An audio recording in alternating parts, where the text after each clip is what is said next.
On this 2014 to 2018 GMC Sierra 1500 with the 5.3 gas engine, P0351 may point to a problem in an ignition coil primary or control circuit.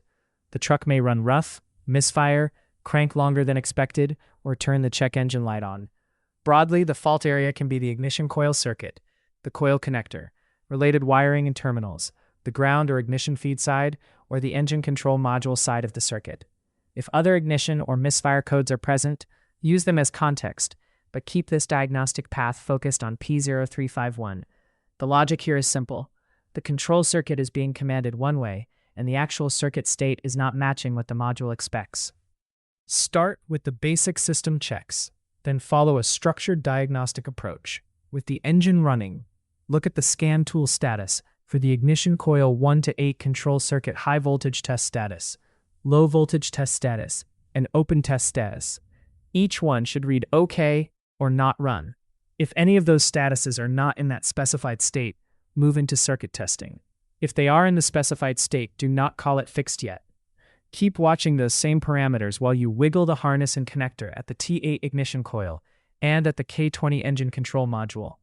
If the status changes during the wiggle test, repair the wiring, terminals, or electrical connectors as needed. If the wiggle test stays clean, reproduce the operating conditions for the monitor. This code is evaluated with the engine cranking or running, an ignition voltage greater than 11 volts, after the running conditions are met. You can also reproduce the captured conditions from the scan data. The goal is to confirm whether P0351 resets. If the code sets again, go to circuit testing. If it does not set, the circuit is considered OK at that time. Before the continuity checks, remember that it may take up to 2 minutes for all vehicle systems to power down before an accurate ground or low reference circuit continuity test can be made.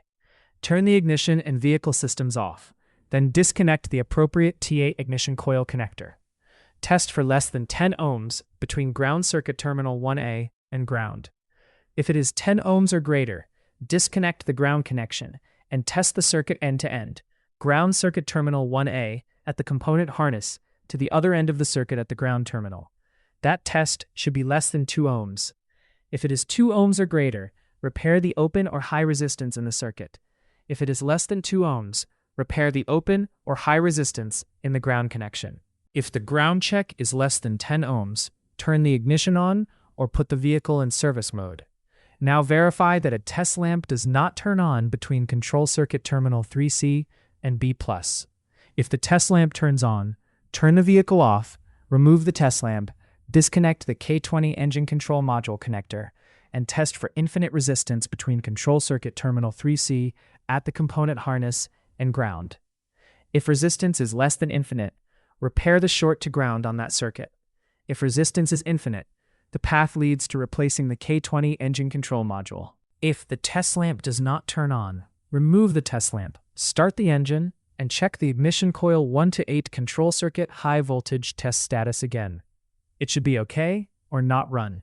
If it is not, turn the ignition and vehicle off, disconnect the K20 engine control module, and test for less than 1 volt between control circuit terminal 3C at the component harness and ground. If the reading is 1 volt or greater, repair the short to voltage on the circuit. If it is less than 1 volt, the path leads to replacing the K20 engine control module. If the high voltage test status is OK or not run, turn the ignition and vehicle off. Connect a 3A fused jumper wire between control circuit terminal 3C and ignition circuit terminal 4D.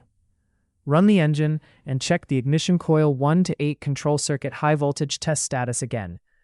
If it is not OK or not run, turn the vehicle off, remove the jumper, disconnect the K20 engine control module, and test for less than 2 ohms between control circuit terminal 3C at the component harness and the other end of the circuit at the control module harness. If it is 2 ohms or greater, repair the open or high resistance in the circuit. If it is less than 2 ohms, the path leads to replacing the K20 engine control module. If the status is OK or not run with the jumper installed, move on to testing or replacing the T8 ignition coil as directed by the diagnostic path. Only do the component test after the circuit testing has been performed.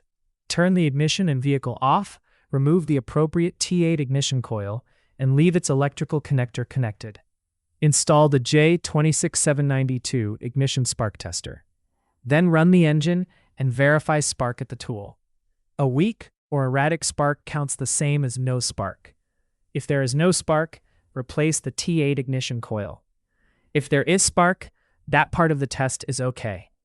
After any repair, verify the repair and confirm P0351 stays gone. The takeaway is to prove the ground, control circuit, shorts, opens, module side logic, and coil output in order. Do not skip straight to the coil just because the code names the ignition circuit. For more diagnostic training, visit stepdiagnostics.com.